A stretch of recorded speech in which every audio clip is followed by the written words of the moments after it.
বাবার বাড়ি ঘুরতে গিয়েছিলাম। দাদা বলল, সুইটি চ, তোকে মাটন কষা আর বাসন্তী পোলাও খাইয়ে আনি রেস্টুরেন্ট থেকে।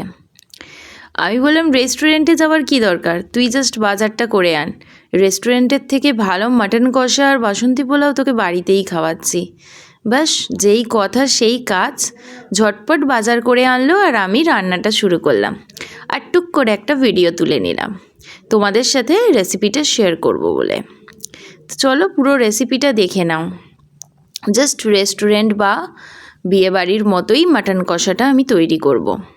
তো 1.5 কেজি মাটনের জন্য পরিমাণ মতো নুন, হলুদ, জিরে, ধনে গুঁড়ো আর হচ্ছে আদা রসুন বাটা ওই মোটামুটি 2 চামচ মতো দিয়ে ভালো করে মাখিয়ে নিলাম। তারপরে মনে পড়লো, এই রে, লঙ্কা গুঁড়ো দেওয়া হয়নি। আসলে কাঁচা লঙ্কা দিয়ে রান্না করে করে অভ্যাস, কিন্তু ও বাড়িতে সবাই লঙ্কা গুঁড়ো খায়, তাই লঙ্কা গুঁড়োটা শেষে দিয়ে ম্যারিনেশন করে 10 মিনিটের জন্য চাপা দিয়ে রেখে দিলাম। অন্যদিকে একটা স্পেশাল গরম মশলা স্পেশাল মশলা মাটন কারির জন্য বানিয়ে নিচ্ছি।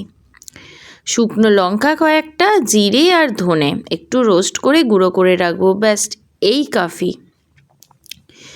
নিয়েছি তেল, সর্ষের তেলে দিয়ে দিলাম পেঁয়াজগুলো লাল করে ভাজবো। একটু নুন দিয়ে দিলাম যাতে পেঁয়াজগুলো খুব তাড়াতাড়ি সফট হয়ে যায়। দিয়ে দিলাম 2-4 দানা চিনিটা এই পর্যায়ে দিলে কি হবে, রান্নায় মাংসর কালারটা খুব সুন্দর হবে।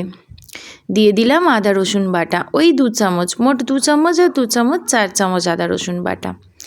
এর থেকে বেশি মশলা আমি ইউজ করব না। দিয়ে দিয়েছি গুঁড়ো লঙ্কা, একটু কমই দিলাম কারণ ওদিকে মাংসই মাখানো আছে।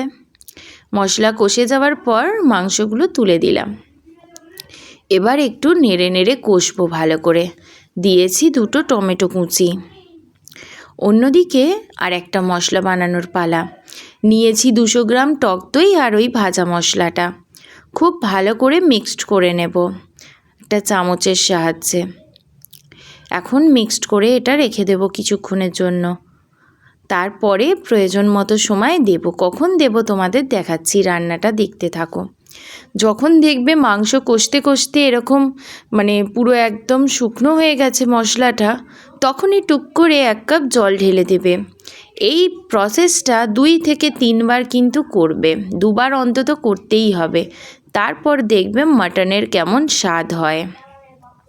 তো যাই হোক, দিয়ে দিয়েছি টক দই, মশলা মেশানো টক দইটা এবার খুব ভালো করে কষে নেব যতক্ষণ না পর্যন্ত একদম কাঁচা গন্ধ মশলার চলে যাচ্ছে এবং টক দইয়ের গন্ধ চলে যাচ্ছে। এই মাংসটা কষাতেই প্রায় 30 মিনিট মতো সময় লেগে যাবে। দেখো 1 কাপ জল দিয়েছি, ভালো করে কষবো, আবার যখন শুকনো হবে আবার জল দেব। এই প্রসেসে মাংসটা করে একবার দেখো, জাস্ট অসাধারণ লাগে। যত মশলার সাথে মাংসটা কষবে তত কিন্তু তার স্বাদ আর হবে। দেখো আবার জল দিয়েছি। আমি 3 বার মোট এই প্রসেসটা কিন্তু করেছি। তোমরাও এই প্রসেসটা 2 থেকে 3 বার কিন্তু একদম করবে। দেখো মাংসটা কত সুন্দর কষে গেছে। এইভাবে যদি 4-5 বার জল দিয়ে দিয়ে কষানো যায়, প্রায় 1.5 ঘন্টা সময় দিলে এতেই তোমার ওভেনের মধ্যেই কিন্তু মাটন কড়াতেই হয়ে যাবে। প্রেশার কুকারে দেওয়ার প্রয়োজন হবে না, যেহেতু আমাকে আবার পোলাও বানাতে হবে, তাই আমি এটা একটু প্রেশারে দিয়ে দিলাম। দিয়েছি 4টে সিটি। জাস্ট কালারটা দেখো, ওয়াও!